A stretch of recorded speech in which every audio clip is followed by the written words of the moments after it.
In the cold stillness of a January morning in 2025, when the point-in-time count finally wrapped with its bleak total, we were hit with the hard truth. 771,480 people across this country went without a roof.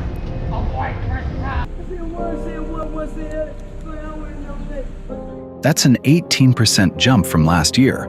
More than 118,000 human beings trying to survive on sidewalks, in tents, and in the forgotten corners of our cities. These aren't just lines on a HUD spreadsheet. They're real lives, real fear, real exhaustion etched into tired faces. And this isn't some random personal tragedy. In 2025, it's big-ticket events and political blunders squeezing people even tighter. Take Utah, for example. As the state ramps up for the 2034 Winter Olympics, billions flow into new arenas and shiny infrastructure, while 4,584 residents, also up 18%, sleep in the cold, wondering if this so-called economic boom is just another bill they'll be forced to pay for decades. Or look at the Great Lakes, where the No Kings protests, huge demonstrations against tariffs and government overreach in cities like Chicago and Detroit, pulled in massive crowds, but jammed up shelter access. Around 54,000 people across the region had to fight off a brutal winter with disrupted services and fewer warm places to go.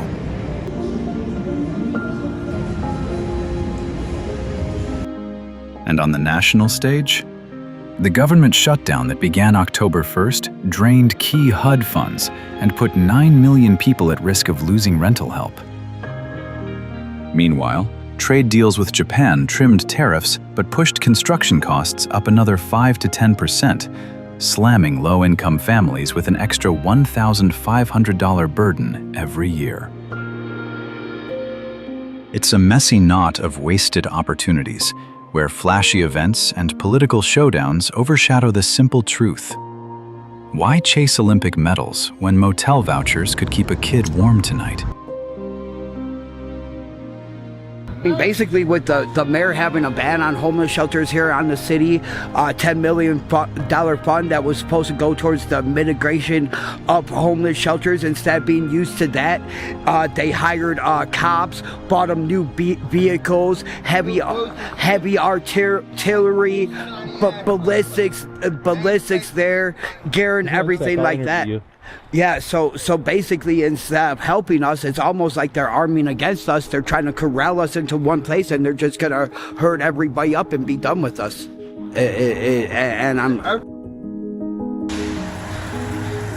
It's pretty bold, isn't it? Makes you stop and wonder if we traded our sense of compassion for a little sparkle and showmanship.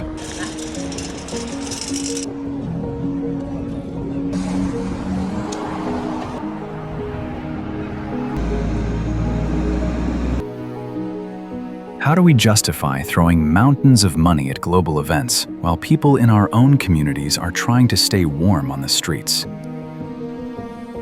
Using the newest HUD data and the latest findings from the National Alliance to End Homelessness, updated this November, I'll break down how these local shocks build into a nationwide crisis. Because honestly, these aren't distant stories. They're the loose threads of the American dream coming apart right in front of us. And just to be clear, this documentary is strictly for education and awareness. It doesn't support, attack, or target anyone.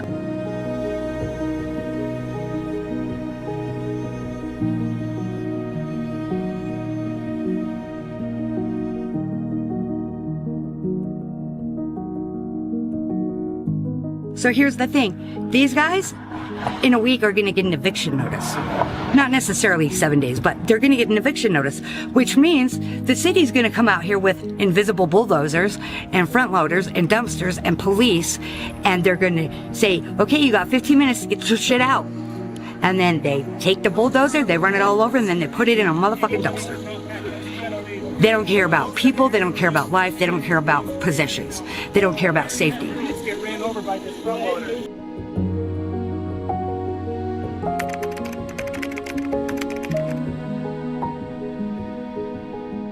Utah has long been praised as a place built on faith, grit, and self-reliance. A state where people shaped their lives in the middle of the desert, trusting that hard work and belief could carry them through.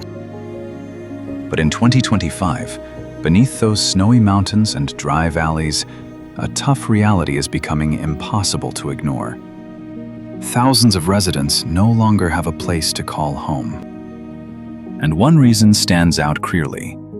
There simply isn't enough affordable housing. Utah is short nearly 48,000 low-income units, and for every 100 extremely low-income families, only about 30 affordable rentals exist. When rent rises faster than paychecks, when a booming population crashes into a limited housing supply, people get squeezed out, and that number has grown far too large. Yeah, I have an apartment in 35 South. I need paid yesterday $200, so I don't have $200. So by that thing now I'm homeless.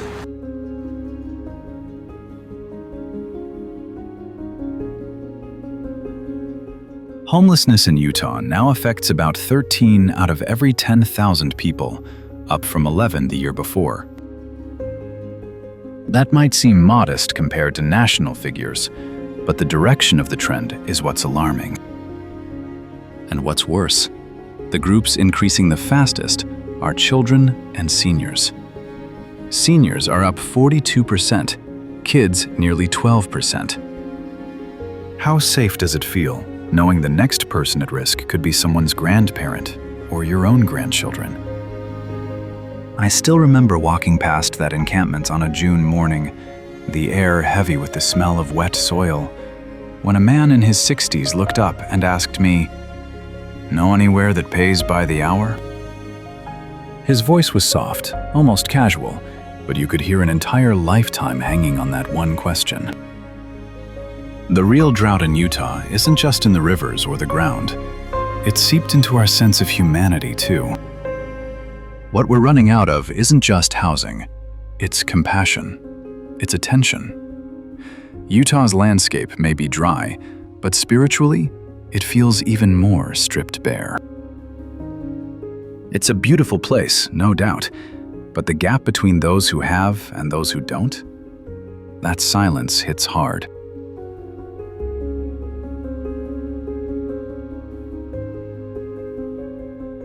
The state recently rolled out plans for a new homeless services campus with around 1,300 beds in northwest Salt Lake City.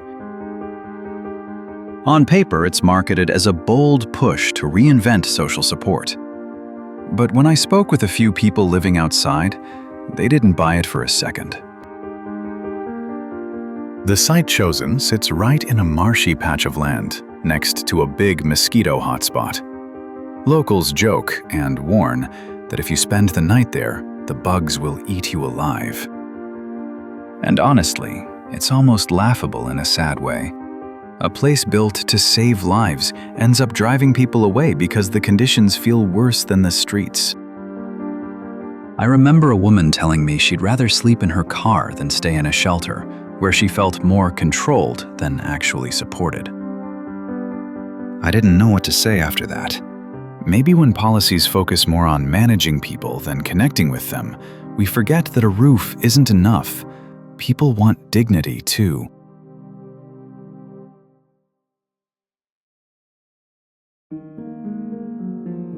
And then comes the 2034 Winter Olympics, stepping right into the spotlight. Is it a real chance to fix things, or just another glittery distraction? Those following the latest Olympic-sized opportunity study from Gardner University last month call it a major catalyst.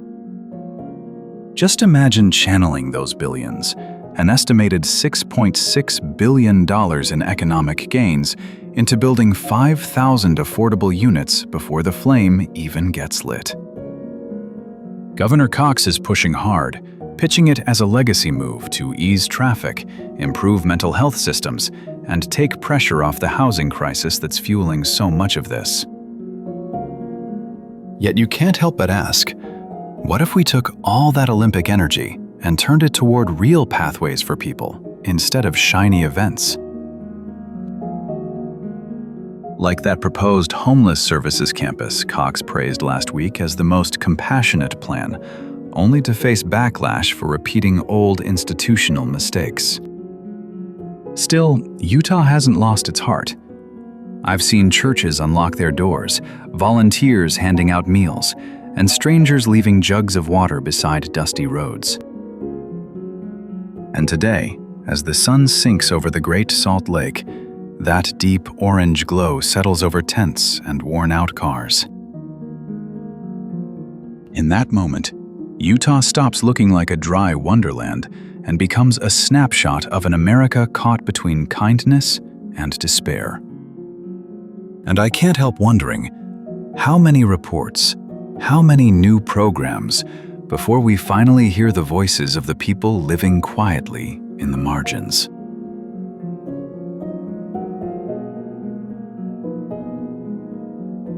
National impact, government shutdown, and immigration trade policies. When the federal government shut down on October 1, 2025, after budget talks fell apart, the impact rolled across the country like slow thunder, steady, heavy, and impossible to ignore.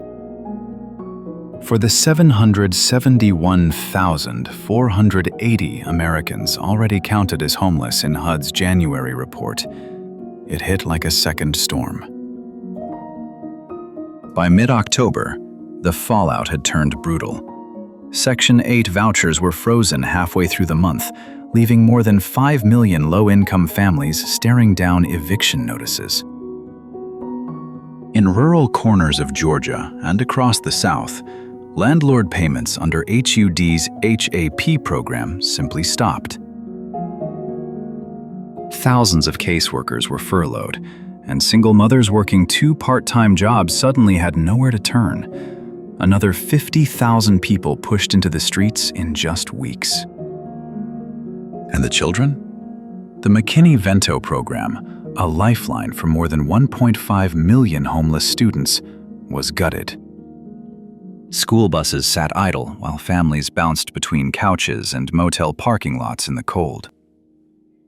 It's the kind of quiet catastrophe that can turn one rough night into a lifelong scar. Meanwhile, House Republicans preaching fiscal caution over housing cuts sounded tone-deaf as reports warned that 170,000 people could lose permanent supportive housing overnight. Add in the White House's move to trim earmarks for local projects, and the damage deepened. Community grants dried up, just as encampments in Los Angeles and Philadelphia ballooned by nearly 20%. Then came the US-Japan trade framework signed in July, hailed as a diplomatic triumph. Japan's $550 billion investment and tariff rollbacks looked good in headlines, but buried in the fine print were the leftovers: lingering duties on lumber, timber, and cabinetry. The result? New build costs jumped 5 to 10%, adding roughly $10,000 to $15,000 per housing unit in a country already short by 4 million homes. As the New York Times reported in early October, Midwest families already slammed by the shutdown now face rents devouring nearly 40% of their income, a cruel setup that funnels even more people toward tent cities. For veterans, the picture's bittersweet. Their numbers dropped to 32,882, about 7.5% fewer than the year before. But the jobs that might keep them housed are the very ones shrinking under those construction cost hikes. And as all these forces collide, the shutdown's cuts, immigration's tightening grip, trade's hidden toll, the fractures deepen. Black and brown families, LGBTQ+ individuals, and those already pushed to the margins now shoulder nearly 70% of the nation's homelessness burden. It's a chilling reminder that policies written in marble halls ripple hardest across concrete sidewalks. For years, we've heard the same promises from politicians: more jobs, stronger families, better care. But when the dust settles, Those words feel paper thin against the weight of reality. We can launch rockets to Mars, yet we can't promise a warm bed to a veteran who once risked his life for this country. We can rescue corporations drowning in debt, but somehow can't help a single mother who's 2 months behind on rent. When the cost of living races ahead of every paycheck, owning a home stops being the American dream. It becomes an American illusion. And maybe that's the real heart of it. Homelessness in America isn't only about people without shelter. It's about a nation that's lost its sense of care. It's about the neighbors who've stopped asking, "How you holding up?" because they're afraid they might hear a truth they can't bear to face. So the question lingers, quiet but heavy. In a country this wealthy, why is having a home still treated like a privilege instead of a right?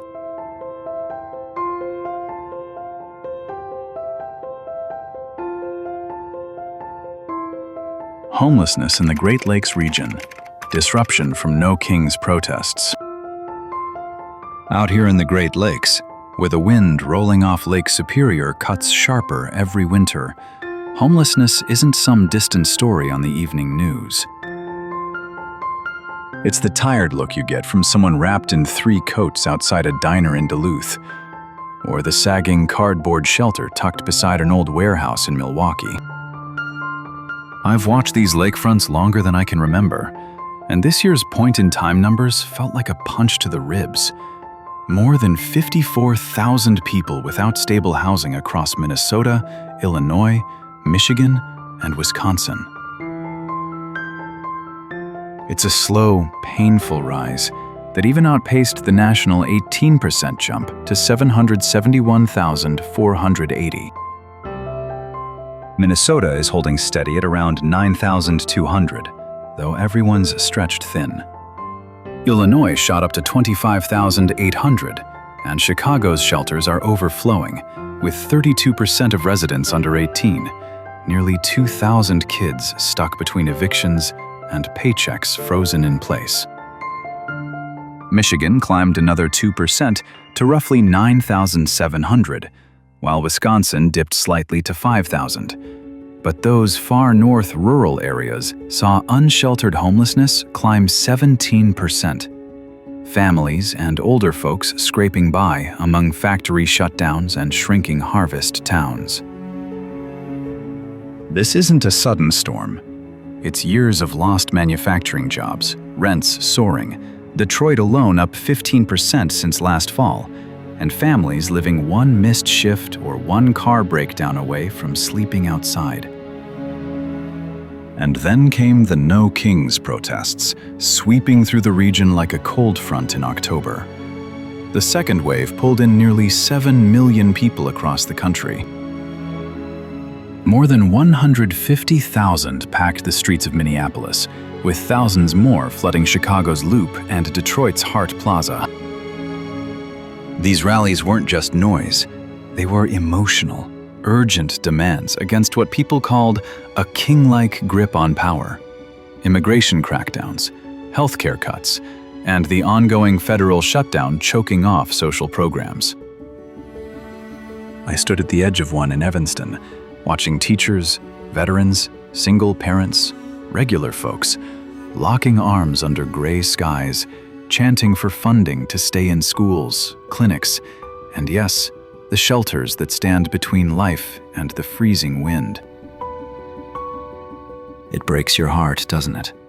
All that passion for justice, yet when the chants quiet down and the crowds drift home, the aftershock hits the people hurting the most. Encampments pushed out for public safety. HUD outreach vans stalled because officers were pulled to handle protests instead. Here's the tough part, and it'll stir debate. Standing up to heavy-handed power is as American as it gets, maybe even noble. But isn't it twisted when those same determined footsteps end up crushing the thin lifelines of the people already forgotten? In Chicago, emergency sweeps cleared nearly 60% of visible tents during the demonstrations, maybe meant to keep order, but the result? Statewide homelessness shot up 116%, forcing even more people into the shadows with no extra shelter beds to land in. Up in Michigan's Upper Peninsula, where the protests rolled through Bay City like distant thunder, local service groups said shelter intakes dropped 20%. Volunteers were stretched thin, and money got diverted to cleanup instead of serving warm meals.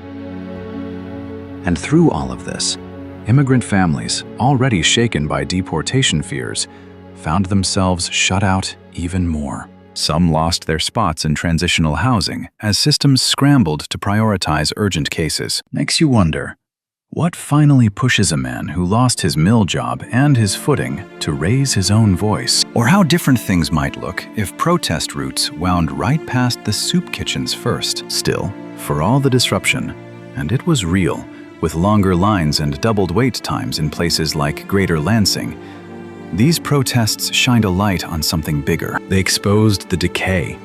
Trade wars slicing into farm subsidies, leaving Wisconsin dairy workers broke and sleeping in the woods.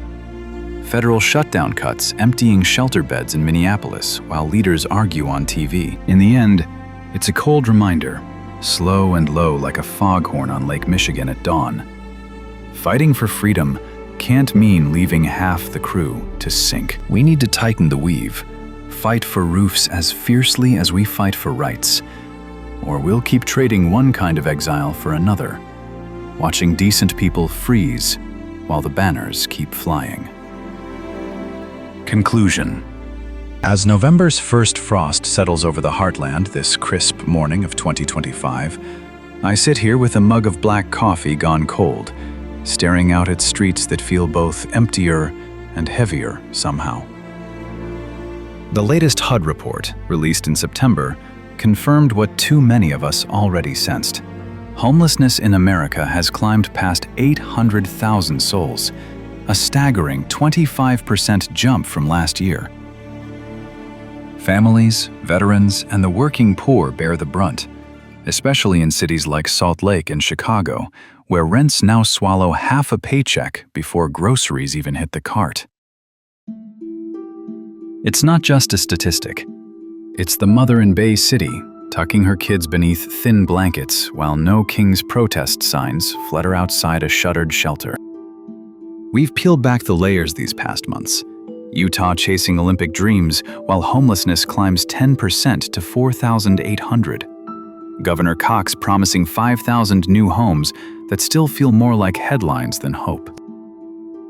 In the Great Lakes, righteous anger spilled into the streets, protesting tariffs that, according to NAHB, spiked building costs 7% this year, even as aid programs dried up and encampments in Minneapolis swelled another 15%. Then came the October shutdown, freezing Section 8 for 5 million families and stripping away McKinney-Vento support for 1.5 million children. It's enough to make you wonder, why pour billions into Olympic fireworks while gutting the very safety nets that could house the people cheering them on? Isn't that the real shutdown? The shutdown of compassion? And yet, even in this chill, sparks of decency refuse to die. Utah's land trusts are quietly repurposing Olympic funds for new housing. Across the Midwest, mutual aid crews still show up, bridging gaps Congress keeps widening. Last quarter alone, 18,000 permanent homes opened nationwide. Small victories, maybe, but proof that progress breathes even in hard times. So what now? What if we pushed harder, restoring full Housing First funding, fighting for fair tariffs to cut timber costs, and turning protest into policy? I've lived through enough winters to know that change doesn't come from waiting on headlines. It comes from people who refuse to stand idle. So I'll ask you this. What quiet act of mercy will you choose this season to warm a stranger's night? And when, at long last, do we stop choosing division over doorways? Because this crisis isn't destiny. It's a test of who we are. And the answer, I believe, still rests in our hands, steady and human, one deliberate step at a time.